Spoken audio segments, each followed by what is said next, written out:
ప్రభు నామనకు ఘనత కలుగును గాక. మొదటి తెస్సలోనికలకు రాసిన పత్రిక 5వ అధ్యాయం 3వ వాక్యం మనం చదువుకుంటున్నాము. లోకులు నెమ్మదిగా ఉన్నది, భయమేమీ లేదని చెప్పుకొనిచుండగా గర్భిణీ స్త్రీకి ప్రసవేదన వచ్చినట్టు వారికి ఆకస్మికముగా నాశనం తటస్థును. ప్రభు రాకడ దినమును గూర్చి ఇక్కడ పౌలు భక్తుడు రాసినటువంటి లేఖను మనం గమనిస్తున్నాం. ప్రియమైనటువంటి దేవుని ద్వారా అందరూ నెమ్మదిగా ఉంది, ఇప్పుడే ఏమి రాకడ గురించి మనం భయపడవలసిన అవసరం లేదు అని చెప్పుకున్న దినంలో మరి మన సహజంగా మనం ఒక ఉపమానం లాగా చెప్పాడు. గర్భిణీ స్త్రీకి ప్రసవేదన ఎప్పుడు వస్తుందో తెలియదు, ఆకస్మికగా వచ్చును. కనుక అలాగే ప్రభు రాకడ దినం కూడా ఉంటుందని చెప్తున్నట్లుగా మనం గమనిస్తున్నాం. కాబట్టి ప్రియమైనటువంటి దేవునిలారా మనము ఏం చేయాలంటే ఎంత మాత్రము సిద్ధపడి దేవుని రాకడ కొరకు ఎదురు చూచవలసిన వారు అయి ఉన్నారని ఈ లేఖ ద్వారా మనకు తెలియపరుస్తుంది. నేటి దినాల్లో అయితే డేట్లు కూడా చెప్పేస్తున్నారు. సెప్టెంబర్ 23న 25 లోపల ప్రభు వస్తాడు అని రకరకాలుగా చెప్తున్నటువంటి దినాలు. కానీ దేవుని వాక్యం మనం గమనించినట్లయితే ఆ కాలమైనను ఆ గడి అయినో తండ్రికి మాత్రమే తెలియనని యేసు ప్రభు కూడా శిష్యులతో చెప్పున్నారు. అట్లా అనుకొని మనం నిర్లక్ష్యంగా ఉండవలసిన దినాలు కాదు.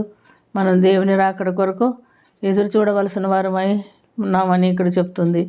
మరి ఏమనంటే మనం గమనించినప్పుడు చీకట్లో నడిచేవారికి ఎలాగుంటుంది, దేవుని మార్గం తెలియకుండా ఉంటుంది. గర్భిణీ స్త్రీకి ప్రసవేదన వస్తే ఆ మాత్రం ప్రసవేదన పడుతుంది.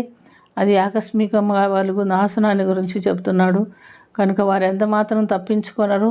సహోదరులారా, ఆ దినము దొంగ వలె మీ మీదకు వచ్చుటకు మీరు చీకట్లో ఉన్నవారు కారు, మీరందరూ వెలుగు సంబంధులు, పగటి సంబంధులు అయి ఉన్నాము. మనము రాత్రి వారము కాము, చీకటి వారము కాము.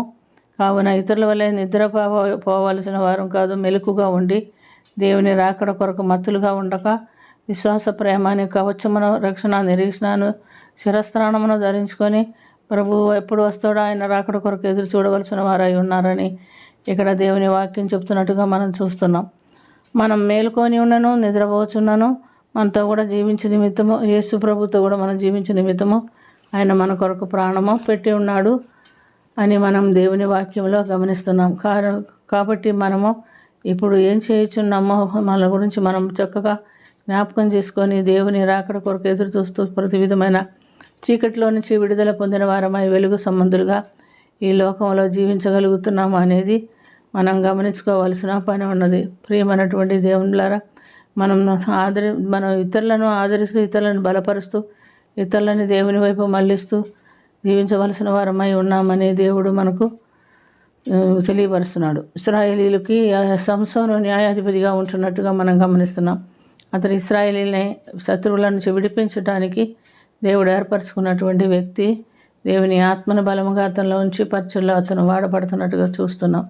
అయితే అతను ఏం చేస్తున్నాడంటే దేవునికి నాజీరు చేయబడినవాడు, ప్రతిష్ఠ చేయబడినవాడు అనే మాట మర్చిపోయి మరి స్త్రీలోలుడై స్త్రీలను ప్రేమిస్తూ స్త్రీల వెనకాల పోతున్నట్టుగా మనం చూస్తున్నాం. మొదట ఫిలిస్తీన్ల అమ్మాని చూసి పెళ్లి చేసుకున్నాడు, ఆమెతో కాపురం చేయలేకపోయాడు. తర్వాత బేసి ఒక్కటిని చూసుకొని ఆమెతో వెళ్ళను అని చూస్తున్నాం. ఆ తర్వాత మనం గమనించినప్పుడు న్యాయాధిపతుల గ్రంథం 16వ అధ్యాయం 4వ వాక్యంలో షోరేకు లోయలో పోయి ఉన్న దెలీలాను అని స్త్రీని మోహించుగా ఫిలిస్తీయులు సర్దూరులు ఆమెని ఎద్దుకు వచ్చి, నువ్వు అతన్ని లోపరుచుకొని ఏ విధంగానైనా అతనిలో ఉన్నటువంటి ఆ ప్రత్యేకమైనటువంటి బలం ఏమిటో కనుక్కొని మాకు చెప్పు, నీకు డబ్బులు ఇస్తామని వాళ్ళు ఆశ చూపిస్తున్నట్టుగా మనం చూస్తున్నాం. కనుక దెలీలా ఏ విధంగానైనా ఆయన శరీరంలో ఉన్నటువంటి బలం ఏమిటో తెలుసుకోవాలని అతన్ని బుజ్జగించి లాలగించి రోజు బాధిస్తూ ఉండేను. దినదినము ఆమె శోధనకి తట్టుకోలేక అతను మరణాపేక్ష గలవాడు ఆయనని దేవుని వాక్యంలో చూస్తున్నాం. అంతేగాని ఆమెను పాపాన్ని విడిచిపెట్టి దేవుని కొరకు జీవిస్తామనే తలంపు వారికి అతనికి కలగలేదు. కనుక ఒకరోజు అతను చెప్పాడు, నేను పుట్టినది మొదలుకొని దేవునికి నాజీరు చేయబడినవాడు, నా తల వెంట్రుకలు తీయలేదు, నా తల వెంట్రుకలు క్షవరం చేస్తే నాలో ఉన్న బలము తగ్గిపోతుందని ఆమెతో చెప్పాడు. కనుకనే ఆమె సర్దారులను పిలిపించి వెంటనే అతని తల వెంట్రుకలు కొరికిచ్చినట్లుగా మనం చూస్తున్నాం. ఎప్పటి వల్లనే దెలీలా ఆ సంసోను ఇదిగో సర్దారు ఫిలిస్తీన్లు వచ్చారన్నప్పుడు ఎప్పటి వల్లనే అతను తన బలం ఉందనుకొని లేచి శరీరం వెలుజమ్ముకుంటే అతనిలోని బలం అతను విడిచిపోయిందని అతనికి తెలిసింది. కనుక అతడు పట్టబడ్డాడు.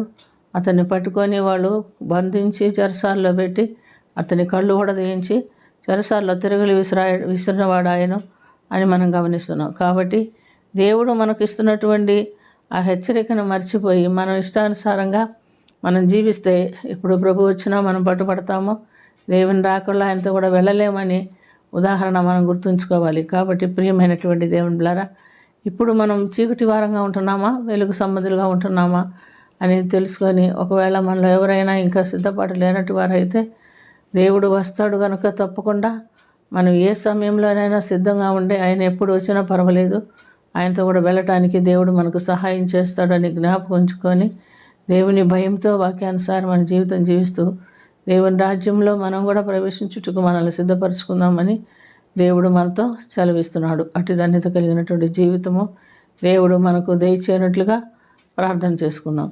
ప్రేమ కలిగిన తండ్రి, కృప కలిగిన ప్రభువా యేసుక్రీస్తుగా సంసోను వలె కాక మేము ఆశ్చర్యకరమైన ఇదిలో ఆత్మీయమైనటువంటి వెలుగు సంబంధులైన బిడ్డలుగా నీ కొరకు ఎదురు చూస్తూ, నీ రాకడ కొరకు ఎదురు చూస్తూ మమ్మల్ని మేము సరి చేసుకొనచ్చు ఈ లోకంలో వెలుగు సంబంధులుగా జీవిస్తూ రాకడలో నిన్ను ఎదుర్కొనేదానికి నీ ఆత్మబలం కలిగిన వారై నిలుచుటకును మీరు మాకు సహాయం చేయమని యేసుక్రీస్తు పుణ్యనామమున ఆత్మీయ వినయంతో అడిగి వేడుకొనుచున్నాము తండ్రి. ఆమేన్.